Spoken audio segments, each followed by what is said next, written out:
आज की practice set का जो पहला प्रश्न है वो देखिए। यह तथ्य कि ग्रह सूर्य के चारों ओर वृत्तों में नहीं बल्कि दीर्घ वृत्तों में घूमते हैं, ये सबसे पहले किसने प्रदर्शित किया था? ऑप्शन है आपके कापरनिकस, गैलीलियो, प्लेटो या फिर जोहानस केपलर। तो सही उत्तर है जोहानस केपलर। ऑप्शन डी आपका सही उत्तर हो जाएगा। दोस्तों, सबसे पहले जोहानस केपलर ने स्पष्ट किया था कि ग्रह यानी प्लैनेट्स जो होते हैं वो सूर्य की परिक्रमा दीर्घ वृत्ताकार कक्षा में करते हैं और उसने सूर्य को ग्रहीय कक्षा का केंद्र माना था। अगला प्रश्न है दोस्तों, प्रदीप्त वृत्त यानी सर्किल ऑफ इल्यूमिनेशन किसे कहा जाता है? तो सही उत्तर है ऑप्शन सी, ग्लोब पर वह वृत्त जो दिन और रात को विभाजित करता है। दोस्तों देखिए, प्रदीप्त वृत्त जो है ये सूर्य, आप जानते हैं कि पृथ्वी का आकार जो है गोले के समान है, इसलिए एक समय में केवल इसके आधे भाग पर ही सूर्य की रोशनी प्राप्त होती है। ग्लोब पर वह वृत्त जो दिन और रात को विभाजित करता है उसे प्रदीप्त वृत्त या फिर सर्किल ऑफ इल्यूमिनेशन कहा जाता है। तो याद रखिए, प्रदीप्त वृत्त, ग्लोब पर वह वृत्त जो दिन और रात को विभाजित करता है उसे कहा जाता है। अगला प्रश्न है, किसी सतह का एल्बिडो सर्वाधिक होता है? देखिए, ताज़ा गिरी बर्फ, घने बादल, पुरानी बर्फ या मिट्टी गहरे रंग की। तो आपको बताना है किस सतह का एल्बिडो सबसे अधिक होता है। तो सही उत्तर है ऑप्शन ए, ताज़ा गिरी बर्फ का। दोस्तों, परावर्तन प्रक्रिया से प्रभावित होकर सूर्यातप की मात्रा जो पृथ्वी सतह या वायुमंडल में जो नहीं रुकती है, ये शून्य में लौट जाती है। इस परावर्तित सूर्यातप को एल्बिडो कहा जाता है और इसमें ताज़ा गिरा बर्फ जो है 80 से 90% परावर्तित करती है, घने बादल 70 से 80%, पुरानी बर्फ 50 से 60% और काली मिट्टी 8 से 14%। तो सही उत्तर है दोस्तों, देखिए, सबसे अधिक एल्बिडो ताज़ा गिरी बर्फ का होता है। अगला प्रश्न देखते हैं, आइसोथर्म एक काल्पनिक रेखा है जो उन सतहों को जोड़ती है। दोस्तों, आइसोथर्म समान तापमान वाले जो है सतहों को जोड़ती है। तो याद रखिए, आइसोथर्म समान तापमान वाले स्थानों को मिलाने वाली रेखा होती है। इसके अलावा याद रख लीजिए आइसोबार। दोस्तों, आइसोबार समान वायुदाब वाले स्थानों को मिलाने वाली रेखा है। आइसोहेलाइन जो होता है ये समान लवणता वाले स्थानों को मिलाने वाली रेखा है। आइसोहेल ये सूर्यातप के समान अवधि वाले स्थानों को मिलाने वाली रेखा है। और एक है आइसोहाइट, ये वर्षा की समान मात्रा वाले स्थानों को मिलाने वाली रेखा है। तो याद कर लीजिए, आइसोथर्म समान तापमान वाले स्थानों को मिलाने वाली रेखा को कहा जाता है। अगला प्रश्न है, निम्नलिखित में से कौन सा सही नहीं है? ऑप्शन है देखिए, कोरियालिस बल पृथ्वी के घूर्णन का परिणाम है, कोरियालिस बल विषुवत रेखा पर न्यूनतम होता है, फेरल के नियमानुसार पवनें उत्तरी गोलार्ध में अपने गमन के मार्ग से बाईं ओर विक्षेपित हो जाती हैं और पवन का वेग ब्यूफोर्ट स्केल के द्वारा मापा जाता है। तो सही उत्तर है दोस्तों, सही नहीं है आपका। तो उत्तर है ऑप्शन सी आपका सही नहीं है, क्योंकि फेरल के नियम के अनुसार जो इसने पवनों संबंधी, पवन के दिशा संबंधी नियम दिया था, उसके अनुसार उत्तरी गोलार्ध में जो हवाएं चलती हैं वे सीधी न चलकर अपने दाहिने ओर घूम जाती हैं या विक्षेपित हो जाती हैं। और यहाँ पर दिया है कि फेरल के नियमानुसार पवनें उत्तरी गोलार्ध में अपने गमन मार्ग से बाईं ओर, तो ये आपका सही नहीं है। तो फेरल का नियम दोस्तों पवनों की दिशा से संबंधित था, जिसमें वो कहता है कि उत्तरी गोलार्ध में जब हवाएं चलती हैं तो वो सीधी नहीं चलती बल्कि अपने दाहिनों ओर घूमते हुए आगे बढ़ती हैं, जबकि दक्षिणी गोलार्ध में जो हवाएं हैं अपनी बाईं ओर घूमती हुई आगे बढ़ती हैं। अगला प्रश्न देखते हैं, उत्तर ध्रुवीय ज्योति जिसको कि ऑरोरा बोरियालिस कहा जाता है, ये उत्पन्न होती है कहाँ पर? ऑप्शन है बाह्य मंडल, आयन मंडल, ओजोन मंडल या फिर समताप मंडल। तो सही उत्तर है कोरिया दोस्तों, उत्तर ध्रुवीय प्रकाश या जिसको ऑरोरा बोरियालिस कहा जाता है, और एक होता है दक्षिणी ध्रुव प्रकाश जिसको ऑरोरा ऑस्ट्रेलिस कहा जाता है, ये घटना बाह्य मंडल में घटित होती है। तो सही उत्तर है आपका ऑप्शन ए, बाह्य मंडल। और वास्तव में देखिए, ऑरोरा दोस्तों ये ब्रह्मांडीय चमकते प्रकाश होते हैं जिनका निर्माण चुंबकीय तूफान के कारण सूर्य की सतह से विसर्जित होने वाले इलेक्ट्रॉन तरंगों से होता है। तो उत्तरी ध्रुवीय प्रकाश या उत्तरी ध्रुवीय ज्योति, जिसको अरोरा बोरियालिस कहा जाता है, ये बाह्यमंडल में उत्पन्न होती है। अगला प्रश्न है दोस्तों, पृथ्वी का सर्वाधिक आयतन और द्रव्यमान पाया जाता है कहाँ पर? ऑप्शन है देखिए, भूपर्पटी में, मेंटल में, बाह्य क्रोड में या आंतरिक क्रोड में। तो सही उत्तर है दोस्तों, देखिए ये जो प्रश्न है कि पृथ्वी का सर्वाधिक आयतन और द्रव्यमान पाया जाता है, तो ऑप्शन बी आपका सही है, मेंटल में। दोस्तों मेंटल में जो है पृथ्वी का सर्वाधिक आयतन और द्रव्यमान पाया जाता है। देखिए क्रस्ट के नीचे मोहो असंबद्धता से लगभग 2900 किलोमीटर की गहराई तक मेंटल, जिसका अर्ध व्यास 6317 किलोमीटर है, इसके आधे से कम है। लेकिन पृथ्वी के समस्त आयतन का 83% और द्रव्यमान का 68% भाग आपका मेंटल में निहित है। तो इसलिए पृथ्वी का सर्वाधिक आयतन और द्रव्यमान मेंटल में पाया जाता है। अगला प्रश्न है, निम्नलिखित में से कौन बालू पत्थर के रूपांतरण से निर्मित है? ऑप्शन है स्लेट, क्वार्टजाइट, संगमरमर और क्वार्ट्ज। तो सही उत्तर है आपका ऑप्शन बी, क्वार्टजाइट। दोस्तों क्वार्टजाइट का निर्माण बलुआ पत्थर या सैंडस्टोन के रूपांतरण से होता है। इसमें क्वार्ट्ज खनिज पाया जाता है और ये अत्यधिक कठोर शैल होता है। दोस्तों कुछ कायांतरित शैलों के बारे में जान लेते हैं। चूना पत्थर मौलिक शैल है, इसका कायांतरित रूप संगमरमर होता है। कोयले का कायांतरित रूप ग्रेफाइट है और ग्रेनाइट का कायांतरित रूप ग्रेनाइट नीस होता है। बेसाल्ट और रोयालाइट का कायांतरित रूप शिस्ट होता है। तो याद रखिए, बालू पत्थर के रूपांतरण से निर्मित होता है क्वार्टजाइट। अगला प्रश्न है, विश्व में सर्वाधिक ज्वालामुखी किस पेटी में पाए जाते हैं? तो सही उत्तर है, विश्व में सर्वाधिक ज्वालामुखी परिप्रशांत पेटी में पाए जाते हैं। दोस्तों परिप्रशांत महासागरीय मेखला में सर्वाधिक ज्वालामुखी पाए जाते हैं और दुनिया के लगभग 2/3 भाग प्रशांत महासागर के दोनों तटों में ज्वालामुखी क्षेत्र हैं यहाँ पे। और ज्वालामुखी की इस श्रृंखला को प्रशांत महासागर का ज्वालावृत्त या फायर रिंग ऑफ पैसिफिक भी कहा जाता है। तो परिप्रशांत पेटी में विश्व में सर्वाधिक ज्वालामुखी पाए जाते हैं। अगला प्रश्न है दोस्तों, लेबेनसरम। देखिए एक महत्वपूर्ण है, लेबेनसरम की संकल्पना किसके द्वारा प्रस्तुत की गई है? तो दोस्तों लेबेनसरम क्या होता है? लेबेनसरम ऐसा भौगोलिक क्षेत्र है जिसमें जीवित जीव विकसित होते हैं या रहते हैं। इसे संक्षेप में जैविक स्थान या लिविंग स्पेस कहा जाता है। तो सही उत्तर है, लेबेनसरम की संकल्पना रेटजल के द्वारा प्रस्तुत की गई थी। तो सही उत्तर, लेबेनसरम की संकल्पना के प्रतिपादक रेटजल हैं दोस्तों। अगला प्रश्न देखते हैं, कहीं कोई अनिवार्यता नहीं है, सर्वत्र संभावनाएं हैं, ये कथन किसका है? तो ऑप्शन है यल फ्रेवे का, विडाल डिला ब्लास का, ग्रिफिथ टेलर का या जीन बुन्स का। तो सही उत्तर है, कहीं कोई अनिवार्यता नहीं है, सर्वत्र संभावनाएं हैं, ये कथन एल फ्रेवे का है।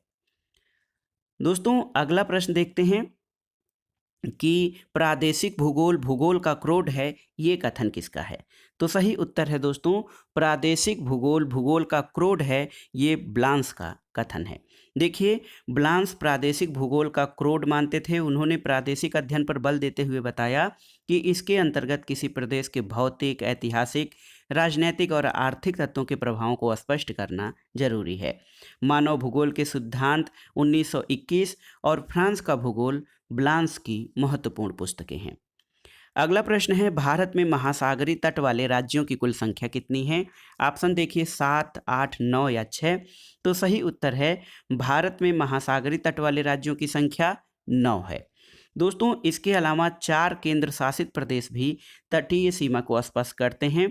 तटीय राज्यों में देखिए गुजरात, गोवा, महाराष्ट्र, तमिलनाडु, केरल, कर्नाटक, उड़ीसा, पश्चिम बंगाल और आंध्र प्रदेश हैं।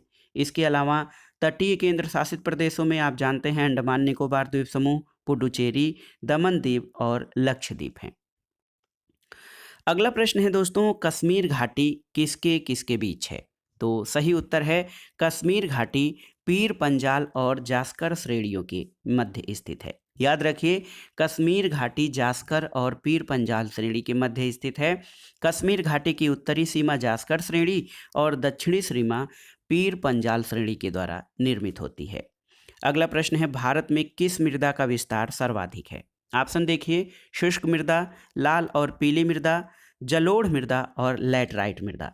तो सही उत्तर है दोस्तों, भारत में जलोढ़ मृदा का विस्तार सर्वाधिक है। ऑप्शन सी आपका सही उत्तर हो जाएगा। दोस्तों, जलोढ़ मृदा देश के 14.25 लाख वर्ग किलोमीटर यानी कुल क्षेत्र के 43.4% क्षेत्र पर विस्तृत है। और जलोढ़ मृदा में फास्फोरस, पोटास और चूना प्रमुखता से मिलता है। और इसमें दोस्तों पोटास और चूना तो प्रमुखता से मिलता है, लेकिन फास्फोरस, नाइट्रोजन और जीवांश की कमी होती है। अगला प्रश्न है दोस्तों, महासागर की सतह पर किसी निश्चित स्थान पर दो क्रमिक ज्वारों के घटित होने में समय अंतराल कितना होता है? तो सही उत्तर है दोस्तों, ज्वारभाटा जो है चंद्रमा और सूर्य की आकर्षण गतियों के कारण उत्पन्न होते हैं और पृथ्वी पर प्रत्येक स्थान पर 12 घंटे 26 मिनट। देखिए, ऑप्शन बी आपका सही उत्तर है। 12 घंटे 26 मिनट के बाद ज्वार और ज्वार के 6 घंटे 13 मिनट के बाद भाटा आता है, इसलिए विकल्प बी आपका सही उत्तर हो जाएगा। अगला प्रश्न है, महासागर की खड़ी काट में तीव्र लवणता परिवर्तन के क्षेत्र के रूप में किसे जाना जाता है? तो उत्तर है दोस्तों, हैलोक्लाइन को। देखिए, हैलोक्लाइन दोस्तों महासागरीय जल के 300 मीटर से 1000 मीटर की गहराई तक लवणता में परिवर्तन तीव्र होता है और इस परत को हैलोक्लाइन कहा जाता है। महासागरीय जल की औसत लवणता 35/1000 होती है। अगला प्रश्न देखते हैं, कार्लसवर्ग कटक या कार्लसवर्ग रिज, इसकी अवस्थिति कहाँ पर है? ऑप्शन है अरब सागर, लाल सागर, बंगाल की खाड़ी या फिर फारस की खाड़ी। तो सही उत्तर है दोस्तों, कार्लसवर्ग कटक, ये अरब सागर में स्थित है। कार्लसवर्ग कटक भारतीय केंद्रीय कटक का उत्तरी हिस्सा है, जो अफ्रीकन प्लेट और इंडो ऑस्ट्रेलियाई प्लेट के साथ एक अपसारी विवर्तनिकी प्लेट सीमा है। ये अरब सागर में स्थित सक्रिय भूकंप वाला क्षेत्र है। तो याद रखिए, कार्लसवर्ग कटक आपका अरब सागर में स्थित है। अगला प्रश्न है दोस्तों, सुमेलन करना है, आपको बताना है कि निम्नलिखित में से कौन सा सुमेलित नहीं है। तो यहाँ पर देखिए, पनामा नहर, मैक्सिको की खाड़ी और प्रशांत महासागर सुमेलित नहीं है। स्वेज नहर, लाल सागर और अरब सागर ये भी सुमेलित नहीं है। और कील नहर, बाल्टिक सागर और उत्तरी सागर सुमेलित है। तो आपसे पूछा है कौन सुमेलित नहीं है, तो केवल 1 और 2 सुमेलित नहीं है। आपके लिए यहाँ पर दोस्तों प्रश्न है कि पनामा नहर और स्वेज नहर, इनको जोड़ने वाले सागर कौन से हैं? तो याद कर लीजिए, आपको कमेंट बॉक्स में बताना है कि पनामा नहर और स्वेज नहर ये जो है इनका जो सुमेलन है इसमें गलत दिया है। आपको स्वेज नहर और पनामा नहर को बताना है कि किसके किसके बीच या किन सागरों के बीच स्थित हैं। अगला प्रश्न है कि तापमान प्रतिलोपन के लिए आदर्श परिस्थितियां कौन सी हैं? देखिए, एक है मेघाच्छन्न आकाश। देखिए, मेघाच्छन्न आकाश, तेज हवाएं, जाड़े की लंबी रात या ठंडी शुष्क हवा। तो आपको इसके बाद ऑप्शन दिए गए हैं। तो दोस्तों सही उत्तर है आपका 3 और 4 यानी जाड़े की लंबी रात और ठंडी शुष्क हवा, ये तापमान प्रतिलोपन के लिए आदर्श परिस्थितियां हैं। दोस्तों सामान्य रूप से देखा जाए तो क्षोभ मंडल में ऊंचाई के साथ तापमान में 6.5 डिग्री सेल्सियस प्रति 1000 मीटर की दर से घटता है, जिसको सामान्य पतन दर कहते हैं। लेकिन कभी कभी होता है कि इस सामान्य नियम के विपरीत तापमान बढ़ता हुआ दिखाई देता है, जिसे तापीय विलोमता कहते हैं। तापीय प्रतिलोमन के लिए जो है दोस्तों आवश्यक दशाएं कौन कौन सी होती हैं? शीतकालीन लंबी रातें, स्वच्छ आकाश, ठंडी और शुष्क वायु, शांत वायु और हिमावतरित धरातल। तो इसमें सही उत्तर हो जाएगा जाड़े की लंबी रात और ठंडी शुष्क हवा। अगला प्रश्न है, विषुवत वृत्त के समीप अपेक्षाकृत लवणता कम होने के कारणों में क्या शामिल है? देखिए, भारी वर्षा, उच्च सापेक्षिक आर्द्रता, मेघाच्छन्न आकाश या डोल ड्रम की स्थिति। तो सही उत्तर है विषुवत वृत्त के समीप अपेक्षाकृत लवणता कम होने के कारणों में ये सभी परिस्थितियां उत्तरदायी हैं। दोस्तों विषुवत वृत्त के समीप लवणता कम है और ये सभी विकल्प इसमें समाहित है, क्योंकि विषुवत वृत्त के पास उच्च वाष्पीकरण होता है, वर्षा जल की प्राप्ति अधिक होती है और इस कारण यहाँ लवणता कम होती है। अगला प्रश्न है, सूची 1 का सूची 2 के साथ सुमेलन कराना है। देखिए, लानोज, लानोज जो है इसका सुमेलन हो जाएगा वेनेजुएला से। ये घास के प्रकार हैं। प्रेयरीज, प्रेयरीज यूएसए में हैं। पंपास दोस्तों आप जानते हैं अर्जेंटीना और उरुग्वे में। और डाउन्स जो हैं ये डाउन्स ऑस्ट्रेलिया में घास के मैदान हैं। तो सही उत्तर आपका हो जाएगा 2, 3, 4 और 1। तो ऑप्शन में देख लेते हैं 2, 3, 4, 1। ऑप्शन डी आपका सही उत्तर हो जाएगा।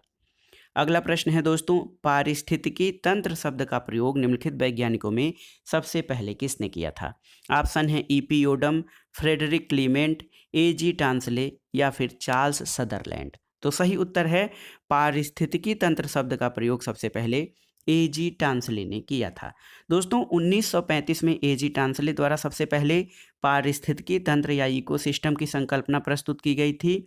एजी टांसले के अनुसार पारिस्थितिकी तंत्र भौतिक तंत्रों की एक विशेषता होती है जिसकी रचना जैविक और अजैविक घटकों से होती है। दोस्तों याद रखिए पारिस्थितिकी शब्द का प्रयोग सबसे पहले 1865 में रिटर के द्वारा किया गया था। तो पारिस्थितिकी शब्द सबसे पहले रिटर के द्वारा प्रयोग किया गया था, लेकिन पारिस्थितिकी तंत्र या इकोसिस्टम एजी टांसले द्वारा 1935 में प्रतिपादित किया गया था। अगला प्रश्न है दोस्तों, पारिस्थितिकी तंत्र में उच्चतम पोषण स्तर प्राप्त कौन है? ऑप्शन है शाकाहारी, मांसाहारी, सर्वाहारी और अपघटक। तो देखिए पारिस्थितिकी तंत्र में दोस्तों आहार श्रृंखला में जो है सामान्य रूप से 4 या 5 पोषण के स्तर होते हैं। इसमें सर्वाहारी जो है उच्चतम पोषण स्तर पर उपस्थित होता है। जैसे हरे पौधे उत्पादक होते हैं, ये पहले पोषण स्तर पर होते हैं। शाकाहारी जिसको प्राथमिक उपभोक्ता कहा जाता है, दूसरे पोषण स्तर पर। मांसाभक्षी या मांसाहारी द्वितीय उपभोक्ता होते हैं, इनको तृतीय पोषण स्तर पर रखा जाता है।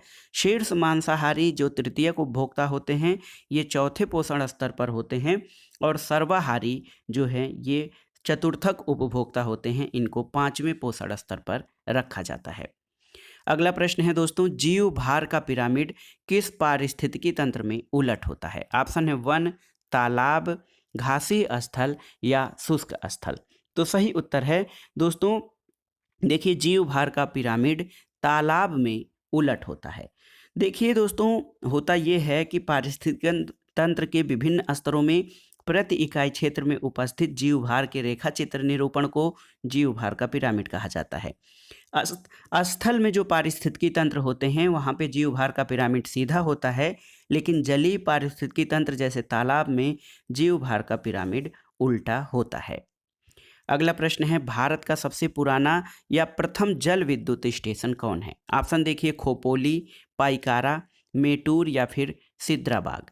तो सही उत्तर है दोस्तों भारत में जल विद्युत संयंत्र की स्थापना सबसे पहले याद कर लीजिए सन 1897 में पश्चिम बंगाल के दार्जिलिंग के निकट सिद्रापोंग या सिद्राबाग में की गई थी। तो याद कर लीजिए ऑप्शन डी सिद्राबाग या सिद्रापोंग जो है भारत का प्रथम जल विद्युत स्टेशन है।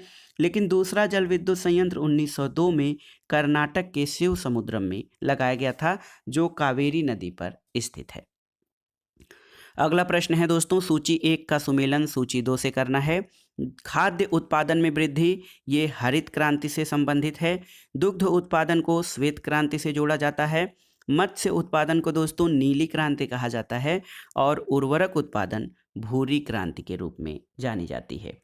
तो सही आपका उत्तर हो जाएगा ऑप्शन ए 1, 3, 2, 4। खाद्य उत्पादन हरित क्रांति, दुग्ध उत्पादन का संबंध श्वेत क्रांति से है, मत्स्य उत्पादन नीली क्रांति और उर्वरक उत्पादन भूरी क्रांति से है। इसके अलावा दोस्तों येलो रिवोल्यूशन या पीली क्रांति तिलहन उत्पादन से, लाल क्रांति मांस और टमाटर उत्पादन से, काली क्रांति पेट्रोलियम और कच्चा तेल उत्पादन से है। अगला प्रश्न देखते हैं, तालचेर एक प्रसिद्ध कोयला क्षेत्र कहाँ पर स्थित है? तो दोस्तों तालचेर जो है ओडिशा में स्थित है। अगला प्रश्न है, महासागरों के अत्यधिक गहरे भागों में जमा होने वाले पदार्थ को क्या कहा जाता है? तो सही उत्तर है ऊज। दोस्तों गहरे महासागरीय क्षेत्रों में मिलने वाले जमाओं को ऊज कहा जाता है। चूना और सिलिका के आधार पर ऊज जो होते हैं एक चूना प्रधान होते हैं और दूसरे सिलिका प्रधान होते हैं। अगला प्रश्न है दोस्तों, कौन सी ठंडी धारा नहीं है? कनारी, बेंगुला, ओयोसियो और अगुल्हास। ये दोस्तों सामाजिक विज्ञान टीजीटी भूगोल के अंतर्गत ही नहीं बल्कि जीएस या सामान्य अध्ययन के लिए भी बहुत उपयोगी प्रश्न हैं। ये प्रश्न ऐसे प्रश्न सामान्य अध्ययन के अंतर्गत भी पूछे जाते हैं कि कौन सी धारा ठंडी धारा नहीं है या कौन सी धारा गर्म धारा है। तो सही उत्तर है दोस्तों अगुल्हास धारा ठंडी धारा नहीं है। अगुल्हास हिंद महासागर में आप जानते हैं दक्षिण अफ्रीका और मेडागास्कर के बीच उत्तर से दक्षिण में प्रवाहित होने वाली गर्म जलधारा है। कनारी जलधारा क्या है? कनारी जलधारा उत्तरी अटलांटिक महासागर की एक ठंडी धारा है। बेंगुला धारा दोस्तों दक्षिणी अटलांटिक महासागर में जो है ये एक ठंडी जलधारा है। और आयोसियो या जिसको कि क्यूराइल जलधारा कहते हैं ये उत्तरी महासागर की, उत्तरी प्रशांत महासागर की ठंडी जलधारा है। तो कनारी, बेंगुला और ओयोसियो ये ठंडी जलधाराएं हैं। अगुल्हास ठंडी जलधारा नहीं है यानी गर्म जलधारा है। अगला प्रश्न है दोस्तों निम्नलिखित में से कौन उल्का पिंड का सर्वोत्कृष्ट वर्णन करता है? तो सही उत्तर है एक उल्का पिंड अंतरिक्षीय पिंडों का एक भाग होता है जो पृथ्वी के गुरुत्वाकर्षण बल के कारण पृथ्वी के वायुमंडल में प्रवेश करते हैं और अपने बड़े आकार के कारण ये पूरी तरह से वायुमंडल में नष्ट हुए बिना पृथ्वी पर गिरते हैं। तो ऑप्शन सी आपका सही उत्तर हो जाएगा। उल्का पिंड का सर्वोत्कृष्ट वर्णन ये है कि अंतरिक्षीय पिंडों का वह भाग जो पूरी तरह से नष्ट हुए बिना पृथ्वी पर गिर जाता है। अगला प्रश्न है यदि पृथ्वी की घूर्णन गति न हो तो इसका क्या परिणाम होगा? तो देखिए सूर्योदय और सूर्यास्त नहीं होगा, सही है। दिन और रात्रि चक्र नहीं होगा और केवल एक ऋतु होगी, ये सही नहीं है। दोस्तों यदि पृथ्वी की घूर्णन गति नहीं होगी तो देखिए पृथ्वी की घूर्णन गति के कारण ही दिन रात होते हैं और इसके अलावा सूर्योदय और सूर्यास्त भी नहीं होगा। तो कुल मिलाकर देखिए इसमें दो सही हैं, कथन 1 और 2 सही हैं, यानी पृथ्वी पर घूर्णन गति न हो तो इसका परिणाम ये होगा कि सूर्योदय और सूर्यास्त नहीं होगा और दूसरा दिन रात्रि का चक्र नहीं होगा। अगला प्रश्न है अंतर्राष्ट्रीय तिथि रेखा जो 180 डिग्री देशांतर है, ये अंतर्राष्ट्रीय तिथि रेखा 180 डिग्री देशांतर से थोड़ा विचलित है, जिससे यह क्या है, ये क्यों विचलित है, इसका कारण आपको बताना है। तो सही उत्तर है दोस्तों अंतर्राष्ट्रीय तिथि रेखा 180 डिग्री देशांतर से थोड़ा विचलित है और इस रेखा को स्थल भाग से दूर रखा गया है ताकि एक ही देश में रहने वाले लोगों को कोई असुविधा न हो। अंतर्राष्ट्रीय तिथि रेखा जो है किसी देश के बीच से होकर निकलती है तो उसके दोनों तरफ वाले देशों को एक ही दिन में दो अलग अलग तिथियां माननी पड़ती हैं, इसे उनको असुविधा होती है। तो सही उत्तर है इसमें देखिए समान प्रशासन के अंतर्गत द्वीपीय समूहों को विभाजित नहीं करती हैं।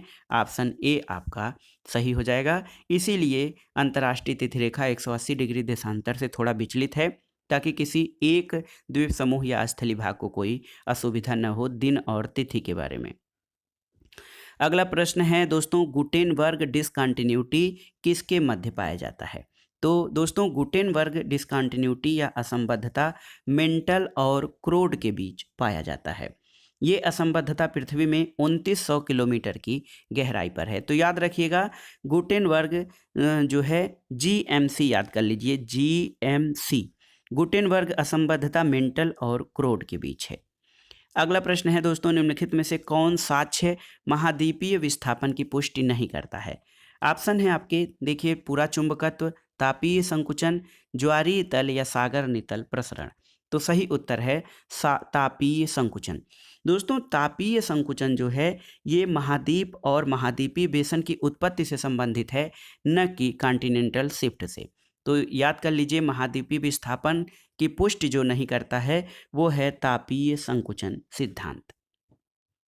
अगला प्रश्न है दोस्तों निम्नलिखित में से कौन सा अंक विश्व की प्रमुख टेक्टोनिक प्लेटों की सही संख्या को दर्शाता है? ऑप्शन है आपके 6, 7, 8 और 9। आपको बताना है कि मुख्य टेक्टोनिक प्लेटें कितनी हैं। तो सही उत्तर है दोस्तों मुख्य टेक्टोनिक प्लेटें 7 हैं। ऑप्शन बी आपका सही उत्तर हो जाएगा। दोस्तों national geographic society Washington DC के कार्टोग्राफिक विभाग के अनुसार बृहद प्लेटों की संख्या 7 और लघु प्लेटों की संख्या 16 है। तो याद रखिए मुख्य टेक्टोनिक प्लेटों की संख्या 7 है। अगला प्रश्न है दोस्तों, निम्नलिखित भू आकृतिक प्रक्रियाओं में किसके द्वारा अंडों की टोकरी जैसी स्थलाकृति बनाई जाती है? तो सही उत्तर है हिमनद कार्य। ऑप्शन बी आपका सही उत्तर है। दोस्तों, हिमनद के निक्षेपणात्मक और स्थल रूपों में ड्रमलिन एक महत्वपूर्ण स्थल रूप है, जिसका आकार देखने में उल्टी नाव या अंडों की टोकरी की तरह लगता है। अगला प्रश्न है, पेंक के अनुसार अपर्दन चक्र की अंतिम अवस्था को क्या कहा जाता है? तो सही उत्तर है दोस्तों, पेंक के अनुसार अपर्दन चक्र की अंतिम अवस्था को इंड्रम्फ कहा जाता है। तो याद रखिए, अपर्दन चक्र की अंतिम अवस्था पेंक के अनुसार इंड्रम्फ अवस्था कहलाती है। अगला प्रश्न है, वायुमंडल में उपस्थित ओजोन परत की ऊंचाई कितनी है? तो सही उत्तर है ओजोन परत दोस्तों वायुमंडल में 15 से 60 किलोमीटर की ऊंचाई पर समताप मंडल या स्ट्रेटोस्फियर के निचले हिस्से में पाई जाती है, लेकिन परत के रूप में इसका सर्वाधिक संकेंद्रण 20 से 25 किलोमीटर की ऊंचाई के बीच पाया जाता है। और दोस्तों, आप जानते हैं कि ओजोन परत सूर्य से आने वाली हानिकारक पराबैंगनी विकिरण से हमारी रक्षा करती है। अगला प्रश्न देखते हैं, निम्नांकित स्थानीय पवनों में किसे हिमभच्छी या स्नो ईटर कहा जाता है? ऑप्शन है चिनूक, सिराको, हरमट्टन या खमसिन। तो सही उत्तर है दोस्तों, राकी पर्वत के पूर्वी ढालों के सहारे चलने वाली शुष्क और गर्म स्थानीय हवाओं को संयुक्त राज्य अमेरिका में चिनूक कहा जाता है। और मुख्य रूप से ये हवाएं शीत ऋतु में चलती हैं और इसमें तापमान के अचानक वृद्धि के कारण प्रेयरी के मैदान पर शीतकालीन ऋतु में पाए जाने वाली बर्फ अचानक पिघल जाती है, इसलिए इन हवाओं को यहाँ पे हिमभच्छी या स्नो ईटर के नाम से जाना जाता है। अगला प्रश्न है दोस्तों, ट्रक खेती एक विशेष प्रकार की खेती होती है, किसकी? चाय की, ट्रकों की, गेहूं की या सब्जियों की? तो दोस्तों, ट्रक फार्मिंग का संबंध जो है व्यापारिक स्तर पर सब्जियों के उत्पादन से है। अगला प्रश्न है, वाणिज्यिक खेती की विशेषताएं कौन सी हैं? तो सही उत्तर है वाणिज्यिक खेती के अंतर्गत दोस्तों कमर्शियल जो क्रॉपिंग या कमर्शियल फार्मिंग होती है, इसके अंतर्गत किसान बाजार के लिए फसलों को उगाते हैं। वाणिज्यिक कृषि में किसान बाजार के लिए फसलों को उगाते हैं और वाणिज्यिक कृषि में उन क्षेत्रों में खेती की जाती है जहां जनसंख्या विरल हो और कृषि के लिए बहुत बड़े मैदानी भूभाग उपलब्ध हों। अगला प्रश्न है दोस्तों, निम्नांकित में से कौन सा देश चावल क्रांति की भूमि के नाम से जाना जाता है? ऑप्शन है चीन, भारत, जापान और फिलीपींस। तो सही उत्तर है दोस्तों फिलीपींस, ऑप्शन डी। चावल के उन्नत बीजों का विकास सर्वप्रथम फिलीपींस में हुआ और इस कारण से इसे चावल की क्रांति भूमि कहा जाता है। अगला प्रश्न देखते हैं, तृतीयक आर्थिक प्रक्रियाओं को शामिल किया जाता है, यानी टर्शियरी इकोनॉमिक एक्टिविटीज़ जो हैं इनको शामिल किया जाता है। इसमें क्या क्या चीज़ों को? कृषि, निर्माण, सेवाएं और व्यापार। तो सही उत्तर है दोस्तों प्राथमिक क्रियाओं में आप जानते हैं कृषि, पशुपालन, मत्स्यन है। द्वितीयक क्रियाओं में विनिर्माण और प्रसंस्करण है। तृतीयक क्रियाओं में सेवा क्षेत्र आता है जिसमें परिवहन, संचार, व्यापार और सेवाएं हैं। और अब एक नया चतुर्थक क्रियाओं वाला क्षेत्र भी हो गया है जिसमें अनुसंधान और विकास, उच्च स्तर की पेशेवर और प्रशासनिक सेवाएं हैं। तो सही उत्तर है तृतीयक क्षेत्र की सेवाएं जो हैं इसमें तृतीयक क्षेत्र की आर्थिक क्रियाएं सेवा और व्यापार। तो सही उत्तर है ऑप्शन 3 और 4 जो हैं ये तृतीयक क्षेत्र की क्रियाओं में शामिल हैं। अगला प्रश्न है, कौन सा सही नहीं है?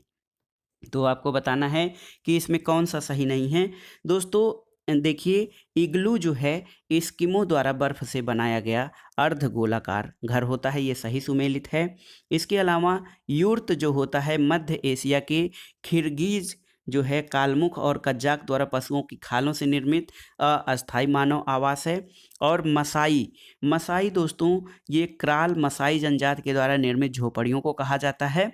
और देखिए बद्दू दोस्तों ये जो है अरब के मरुस्थल में रहने वाली जनजाति है और इसका कीबिटिका से कोई संबंध नहीं है। तो सही सुमेलित नहीं है, ऑप्शन डी आपका सही सुमेलित नहीं है। अन्य 3 ऑप्शन सही सुमेलित हैं। अगला प्रश्न है, कई बार परीक्षाओं में पूछा है, यूरोप का प्रमुख मत्स्यन क्षेत्र डागर बैंक कहाँ उपस्थित है या कहाँ अवस्थित है? तो सही उत्तर है दोस्तों देखिए डागर बैंक है उत्तरी सागर में स्थित है। दोस्तों Grand Bank, George Bank, Saint Pierre Bank और उत्तरी पश्चिमी अटलांटिक महासागरीय मत्स्य क्षेत्र के केंद्र हैं। और देखा जाए तो उत्तरी पूर्वी अटलांटिक महासागरीय मत्स्य क्षेत्र के अंतर्गत उत्तरी सागर संसार में सबसे बड़ा मछली उत्पादक क्षेत्र है। यहाँ डागर बैंक और ग्रेट फिशर बैंक मुख्य मत्स्य स्थल हैं। तो उत्तरी सागर में डागर बैंक और ग्रेट फिशर बैंक पाए जाते हैं। अगला प्रश्न है दोस्तों, क्रिवाय राग का संबंध जो है प्रसिद्ध लौह औद्योगिक क्षेत्र है कहाँ पर स्थित है? तो सही उत्तर है क्रिवाय राग यूक्रेन का प्रमुख लौह अयस्क उत्पादन क्षेत्र है। अगला प्रश्न है जनगणना से संबंधित है। जनगणना 2011 के आंकड़ों के अनुसार भारत में पुरुष और महिला साक्षरता दर का अंतराल कितना है आपको बताना है। तो दोस्तों पहले तो आपको पुरुष साक्षरता और महिला साक्षरता याद होनी चाहिए। तो देखिए पुरुष साक्षरता दर 2011 की जनगणना के अनुसार 82.14% है। महिला साक्षरता दर 65.46% है और दोनों का अंतर 16.68% हो जाएगा। अगला प्रश्न है निम्नलिखित द्वीपों के उद्गमों में से कौन सा एक 10 अंश जलमार्ग या 10 डिग्री चैनल जो है इसके द्वारा आपस में पृथक किया जाता है? तो सही उत्तर है 10 डिग्री जलमार्ग एक संकीर्ण जलीय भाग है और ये बंगाल की खाड़ी में अंडमान निकोबार द्वीप समूह के लिटिल अंडमान और कार निकोबार द्वीप समूह को अलग करता है। तो सही उत्तर है अंडमान और निकोबार यानी लिटिल अंडमान और कार निकोबार द्वीपों को अलग करता है 10 डिग्री चैनल। अगला प्रश्न है दोस्तों, विश्व प्रसिद्ध कांगड़ा और कुल्लू घाटी कहाँ पर स्थित है? तो सही उत्तर है दोस्तों विश्व प्रसिद्ध कांगड़ा और कुल्लू घाटी हिमाचल के दोस्तों मध्य हिमालय और लघु हिमालय में स्थित हैं। तो सही उत्तर आपका ऑप्शन डी मध्य हिमालय या लघु हिमालय में हिमाचल प्रदेश की प्रसिद्ध कांगड़ा और कुल्लू घाटी स्थित हैं। दोस्तों ये क्षेत्र पहाड़ी नगरों के लिए जाना जाता है। इसके अलावा दोस्तों मसूरी, नैनीताल और रानीखेत जैसे पर्यटन स्थल भी ये लघु हिमालय के अंतर्गत आते हैं। अगला प्रश्न है नदियों और सहायक नदियों का कौन सा युग्म सुमेलित नहीं है? तो देखिए यहाँ पे गोदावरी, इंद्रावती सही है। गंगा, पेनगंगा ये सही नहीं है क्योंकि पेनगंगा दोस्तों गोदावरी की सहायक नदी है। इसके अलावा कृष्णा, भीमा और लूनी की सहायक सुकरी है। तो गोदावरी की सहायक इंद्रावती है, कृष्णा की भीमा है और लूनी की सुकरी है, जबकि पेनगंगा गंगा की सहायक नदी नहीं गोदावरी की सहायक नदी है। तो ये सुमेलित नहीं है, आपका ऑप्शन बी सही सुमेलित नहीं है। अगला प्रश्न है किसी झील के चारों ओर बसा गांव किस प्रतिरूप या मॉडल में आएगा? ऑप्शन देखिए अरीय, निहारिका, नाभिकीय या तारा। तो सही उत्तर है दोस्तों जब किसी जलाशय जैसे झील, तालाब आदि के चारों ओर जो है गृह बनाए जाते हैं तो बस्ती की आकृति निहारिका के समान हो जाती है। तो ऑप्शन बी आपका नेबुला या निहारिका के प्रतिरूप में जब किसी झील के चारों ओर गांव बसा हो तो उसको कहा जाएगा। अगला प्रश्न है दोस्तों कारागांडा कोयला क्षेत्र कहाँ पर अवस्थित है? तो सही उत्तर है कारागांडा क्षेत्र कोयला अयस्क उत्खनन के लिए प्रसिद्ध है, जो वर्तमान में कजाकिस्तान का सबसे बड़ा कोयला उत्पादक क्षेत्र है। अगला प्रश्न है गन्ने के विकास के लिए उपयुक्त तापमान की सीमा कितनी होती है? तो सही उत्तर है दोस्तों 21 डिग्री से 27 डिग्री गन्ने के विकास के लिए उपयुक्त तापमान है, क्योंकि गन्ना उष्णकटिबंधीय आर्द्र भागों का पौधा होता है। अगला प्रश्न है टेलीग्राफ पठार कहाँ पर स्थित है? बहुत ही महत्वपूर्ण प्रश्न है, टेलीग्राफ पठार कहाँ पर स्थित है? तो दोस्तों टेलीग्राफ पठार जो है देखिए मध्य अटलांटिक कटक को भूमध्य रेखा के उत्तर में डॉल्फिन उभार और दक्षिण में चैलेंजर उभार कहते हैं। ग्रीनलैंड में दक्षिण में या ग्रीनलैंड के दक्षिण में इस कटक का नाम टेलीग्राफिक पठार है। तो याद रखिएगा टेलीग्राफिक पठार जो है उत्तरी अटलांटिक महासागर में स्थित है। अगला प्रश्न है दोस्तों निम्नलिखित में से किस अक्षांशीय कटिबंध को जनसंख्या की गुत्थी के रूप में जाना जाता है? ये प्रश्न बहुत ही महत्वपूर्ण है, कई बार परीक्षाओं में पूछा गया है और आगे भी संभावित है। दोस्तों किस अक्षांशीय कटिबंध को जनसंख्या की गुत्थी के रूप में जाना जाता है? तो उत्तर है 20 से 40 डिग्री उत्तरी अक्षांश को। दोस्तों विश्व की लगभग 50% से अधिक जनसंख्या 20 से 40 डिग्री उत्तरी अक्षांशों के मध्य निवास करती है। इस कारण इस कटिबंध को जनसंख्या की गुत्थी कहा जाता है। अगला प्रश्न देखते हैं, रेड इंडियन अथवा अमेरिकी इंडियन। देखिए, रेड इंडियन अथवा अमेरिकी इंडियन किस प्रजाति के हैं? काकेसाइड प्रजाति, मंगोलायड प्रजाति, ऑस्ट्रेलायड प्रजाति या निग्रीटो प्रजाति। तो दोस्तों, उत्तरी अमेरिका में रेड इंडियन के नाम से जाने वाली जनजाति मंगोलायड प्रजाति का एक समूह है। अमेरिकन रेड इंडियन प्रजाति के मनुष्यों के बाल कड़े, सीधे और काले होते हैं। त्वचा जो है पीलापन लिए भूरी और नेत्र भूरे रंग के होते हैं। चेहरा चौड़ा और ललाट सीधा होता है और इनके शरीर पर रोम जो होते हैं ये कम विकसित होते हैं, जो सब लक्षण मंगोलायड से मेल खाते हैं। अगला प्रश्न बहुत ही महत्वपूर्ण है दोस्तों, भारत का प्रथम राष्ट्रीय उद्यान कौन सा है? तो सही उत्तर है जिम कॉर्बेट नेशनल पार्क। देखिए, भारत में 1936 में दोस्तों 1936 में जिम कॉर्बेट नेशनल पार्क पहले राष्ट्रीय उद्यान की स्थापना की गई थी। इसका नाम पहले हैली नेशनल पार्क था और वर्तमान में जिम कॉर्बेट नेशनल पार्क के नाम से जाना जाता है। तो सही उत्तर है भारत का पहला राष्ट्रीय उद्यान जिम कॉर्बेट राष्ट्रीय उद्यान है। अगला प्रश्न है, भारत में निम्नलिखित में से किस राज्य में सर्वाधिक वन आच्छादित क्षेत्र हैं? तो दोस्तों, वन आच्छादन का मतलब है कि क्षेत्रफल के आधार पर वनों का क्षेत्रफल किस राज्य में सर्वाधिक है। तो सही उत्तर है मध्य प्रदेश। दोस्तों, मध्य प्रदेश में सर्वाधिक वन क्षेत्रफल, दूसरे स्थान पर अरुणाचल, तीसरे पर छत्तीसगढ़ और चौथे पर ओडिशा हैं। अगला प्रश्न है, स्थानांतरित खेती की अनिवार्य विशेषता क्या है? देखिए, फसलों की सघनता, खेतों का चक्र, एकल फसल और दोहरी फसल। आपको बताना है कि स्थानांतरित खेती की अनिवार्य विशेषता क्या है। तो दोस्तों, स्थानांतरित खेती जो है ये एक आदिम खेती है जिसमें 2-3 वर्ष के अंतराल पर खेतों को बदल दिया जाता है। तो सही उत्तर है इसमें खेतों का परिवर्तन या खेतों का चक्र होता है। और स्थानांतरित कृषि विश्व के विभिन्न भागों में है और इसको अलग अलग नाम से जाना जाता है, जैसे मलाया और इंडोनेशिया में इनको लदांग, फिलीपींस में कैंगीन, ब्राज़ील में रोका, जायरे में मासोले, श्रीलंका में चेना और म्यांमार में टोंगिया के नाम से जाना जाता है। तो दोस्तों, स्थानीय खेती में खेतों का चक्र अपनाया जाता है। अगला प्रश्न है, निम्नलिखित में से कौन सा पद केवल जीव द्वारा ग्रहण किए गए दिक्मान का ही नहीं बल्कि जीवों के समुदाय में उसकी कार्यात्मक भूमिका का भी वर्णन करता है? तो उत्तर है पारिस्थितिकी कर्मता। दोस्तों, पारिस्थितिकी कर्मता जो है, पारिस्थितिक कर्मता, ये किसी केवल जीव के द्वारा ग्रहण किए गए स्थान का नहीं बल्कि जीवों के समुदाय में उसकी कार्यात्मक भूमिका का वर्णन भी करता है। अगला प्रश्न और इस प्रैक्टिस सेट का आखिरी प्रश्न है, भारत में सर्वाधिक क्षेत्रफल पर किस प्रकार के वनों का विस्तार है? ऑप्शन है उष्णकटिबंधीय पर्णपाती वन, उष्णकटिबंधीय सदाबहार वन, पर्वतीय वन या मैंग्रोव वन।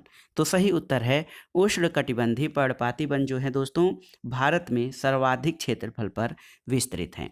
तो ये था आज का प्रैक्टिस सेट जो मुख्य रूप से टीजीटी सामाजिक विज्ञान के भूगोल खंड के लिए और पीजीटी यानी प्रवक्ता परीक्षा के भूगोल विषय के लिए तैयार किया गया था। ये प्रश्न बहुत ही महत्वपूर्ण हैं और आपके आगामी परीक्षाओं में बहुत ही कामगर या आपके लिए उपयोगी होंगे। दोस्तों, इसके अलावा इस प्रैक्टिस सेट में कुछ प्रश्न ऐसे हैं जो विभिन्न प्रतियोगी परीक्षाओं के सामान्य अध्ययन के भूगोल खंड के लिए भी बहुत ही उपयोगी हैं। तो इसके लिए भी इस वीडियो का या इस प्रैक्टिस सेट का उपयोग किया जा सकता है। प्रैक्टिस सेट आपको कैसा लगा और आपका परफॉर्मेंस कैसा है परीक्षाओं के लिए, इसका आकलन करके हमें कमेंट बॉक्स में ज़रूर बताइएगा। वीडियो को लाइक करें, शेयर करें और इस चैनल मार्गदर्शन फॉर सिविल सर्विसेज को सब्सक्राइब करें। वीडियो देखने के लिए धन्यवाद दोस्तों। नमस्कार।